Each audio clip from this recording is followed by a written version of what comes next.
I do want to introduce again Mr. Anthony Richardson, the candidate for constituency number 12.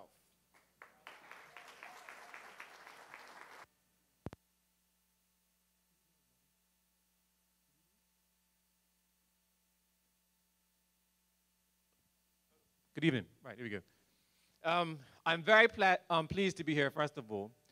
And I wanted to start off by saying that tonight I am not going to have a sexy subject, because I'm going to talk about some numbers. And my attempt is going to be to get you to understand and to buy in and to just remember some things. And I want to tell you a story before I start. And the story is actually about two brothers. And they happen both to be age 18. One brother decided that, you know what? I'm going to go out and get a job. It happened to be a construction job. And the reason was, back in the day, he was able to earn $1,000 a week at age 18. Get up early in the morning, go work hard, end of the day, $1,000 in his pocket. Bam. And if he wanted to, he could work some extra hours, so go beyond 3:30 up until 4, 5, and 6, and then work on the weekends, and guess what? Come end of the week, bam, again, $2,000 in his pocket, sometimes $2,500 in his pocket. The other brother decided, well, you know, I couldn't do the same thing, but I'm not going to do that, man. Geez, I'm going to try to just study some hard and, you know, go away to school and come back and all this kind of stuff. And the other brother said, yeah, you're crazy, but look, you see how much money I'm making? This is what I'm going to keep on doing. So bam, bam, bam, all this money in his pocket. The other brother said, okay, cool, I'm going to go away. Anyway, about 5 years later, the other brother came back. The first brother had all his money, right? But he always had been living large, as they say. Had a nice car, nice bike, a couple of women, unfortunately a couple of children, whole 9 yards. But he was living large, as they say, right? How much money have in the bank? Zero. The other brother, on the other hand, said, oh, man, I'm going to be 5 years, this, that, and the other, and I'm going to start from scratch. Then he said to the other brother, well, how much money you got? I ain't got no money, man. Okay, cool. So guess what? After 5 years, they're starting out equal. Then the second brother kept on working, got a job, all that kind of stuff, and he eventually got married and did what he had to do and bought a house and all this kind of stuff. And then at some point, somebody said, oh, no, guess what now? You, my brother, are in debt. Brother A was in debt, but brother B was also in debt. And then we come down to Madam Leader. It's good debt, bad debt. It's good debt, bad debt. The first brother had been working construction and doing a pack, as it were, at the end of the day. He had some debts, but his debts were based upon living a riotous life. Whereas the other brother, he was a little bit more cool because he had a wife, had a child, had a house, had a car, all that kind of stuff. And he owed $1 million. And the other brother owed $500,000. And here we are. It's good debt, bad debt. Now, come drive with me.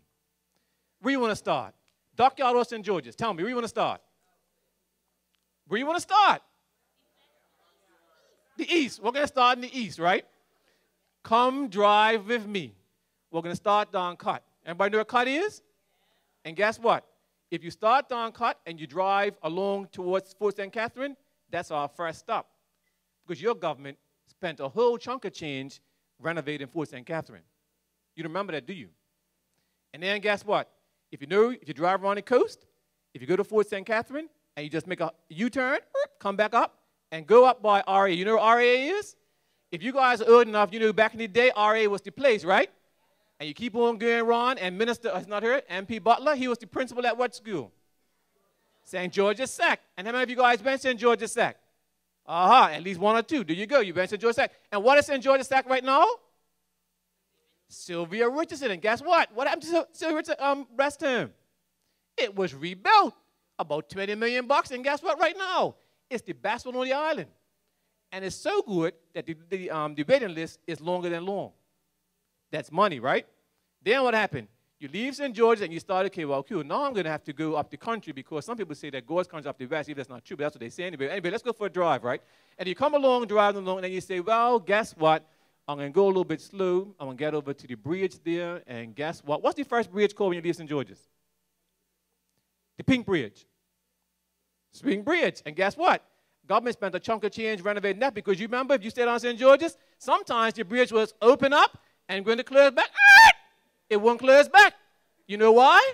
It had not been maintained by whom? Shh. It had not been maintained.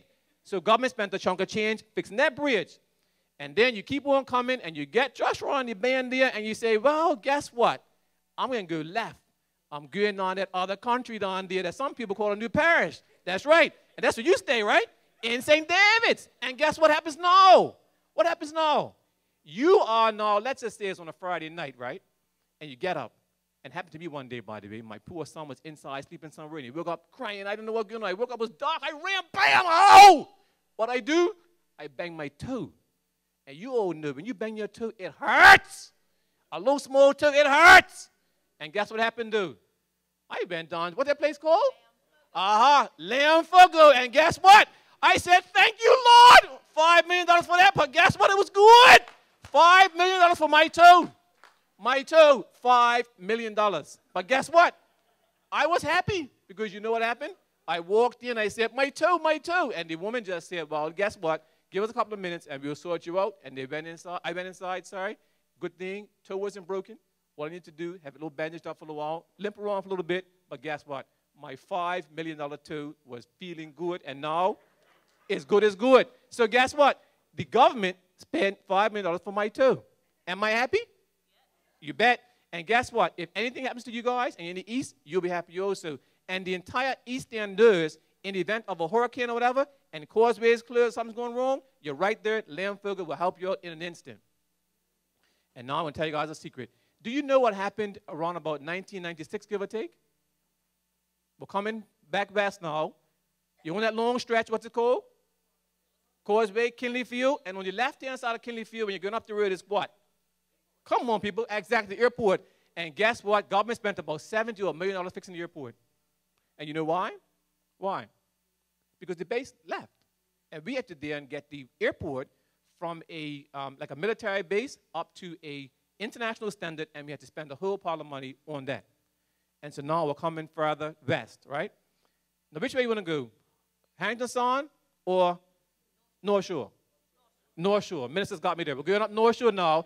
And we keep on driving, and now I'm going to, let me where I'm going to stop to. Where you guys want to stop?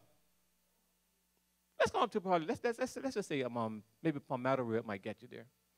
One thing we forgot to do, though, is talk about the police station down that south side, because now there's a police station down there which costs more than about $5 million also, by the way. And then Tynes Bay. The one thing that happens with all of us right now is, guess what? We use up so much trash. And because of the trash that we build up, we have to spend $75 million on Tynes Bay to get that bad boy working so that now we can burn all the trash. And what we all forget is this. Since the PLP has been in power, right, how many times a week do you pick up trash? Twice a week. And you get vexed if the trash truck doesn't come the second time, don't you? And yet we all complain. And then we have to buy new trash trucks because some of those big old boys couldn't fit up all the lanes. And we're still complaining now because now they're too long. We can't be satisfied no matter what goes on. Something is definitely wrong, but not with us, right? Something's wrong. But then you just keep on going. You got the hospital now going through, and the hospital is going to be a beautiful facility, by the way. And I'll say this real quick. You can cut me off in time, but I'm ready when you're ready. Is this. I was actually on the hospital board some time ago, right? And we were going to build a new hospital, and we was going to put it where?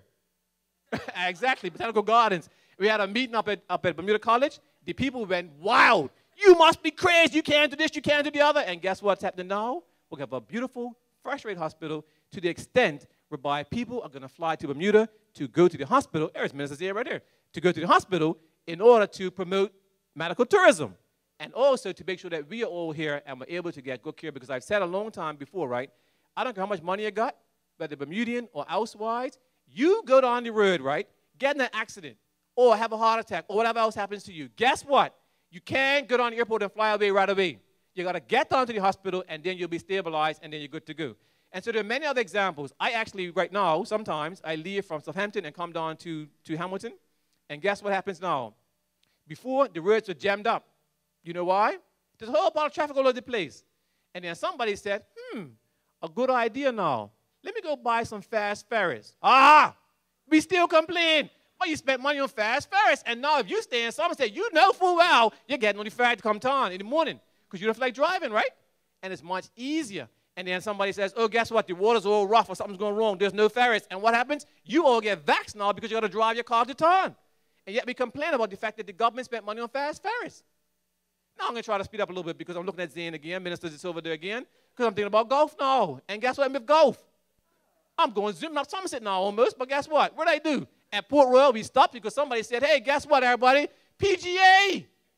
You can't pay for that advertisement. So what did we do? We spent $20 million to fix up Port Royal Golf Course and the other golf courses. You know that? $20 million. And we still complain now because we got the PGA championships there, but we're still complaining. We just seem to like to complain. And then if you keep on going, someone said, this is going to be my last one, I think, because my goodness gracious me, somebody said to me, Anthony, you all must be crazy. Because what? You all stopped the ships from going into Hamilton, and they had to go to dockyard. But the cruise ship said, hey, guess what, Bermuda? If you don't build a big enough terminal, we ain't coming. And if we ain't coming, I know my grammar's not very good, but anyway, we ain't coming, guess what happens? In dockyard, there's going to be no shops, no taxis, no hotels, no this, that, and the other. And guess what? We still complain, but we spent about $80 million on a new pier in dockyard. And guess what? If we didn't have it, we would be in trouble. We would be in trouble, people. So come on now, let us stop complaining and just remember that next time you think about we haven't spent too much money, come and drive with me. Because I'm telling you, and you can choose, and I know there's always an argument, whether it's be east or west, that somewhere is God's country, right? But I'm going to tell you this real quick. Bermuda is so small that for God, it's a little small piece, and that's what everybody's God's country. So you can drive from east to west and anywhere in between. And you know what happened? This is a long list of all this stuff, or not all this stuff, but most of the stuff that government spent money on. It adds up to about $800 million. $800 million. And I go back now to my earlier comment about good debt, bad debt. I think the chairman said somewhere, Santucci, where are you? Can't see very well. Hand up. Santucci? Okay, so directing traffic. Him and I had the distinct pleasure of canvassing in number 12, as you said, in 2011. I am older than I think I want to be, but when I canvassed in number 12 last year, I learned so much about Bermuda. So much about Bermuda. And I, unfortunately, or fortunately, you're sitting there again because I come back to you. In number 12, right, most of the constituents are actually fairly, well, they're older. And the biggest concern is health care, future care, something that's been put in place by this government for the future. And if you don't know, this is what the deal was. Before future care, you work hard, you pay your health insurance premiums, you retire, and guess what they say to you? Sorry, sorry, sorry, I wouldn't want to be you right now because you ain't got no health insurance. And now what we have is all these complaints from those who earn and benefit from the insurance companies about the fact that future care has been put in place to take care of the seniors for the future, and they are not making as much money as they want to make, so therefore they're going to start to complain. They don't want to do it themselves when they could have done it, but guess what? Now that you've done it or it's been done by this government, they want to still complain, so therefore what do? We say, stand strong! Stand strong! Stand strong on December 17th, and make sure that you go, you, your family, your children, and your grandchildren, and vote PLP. Stand strong! Amen.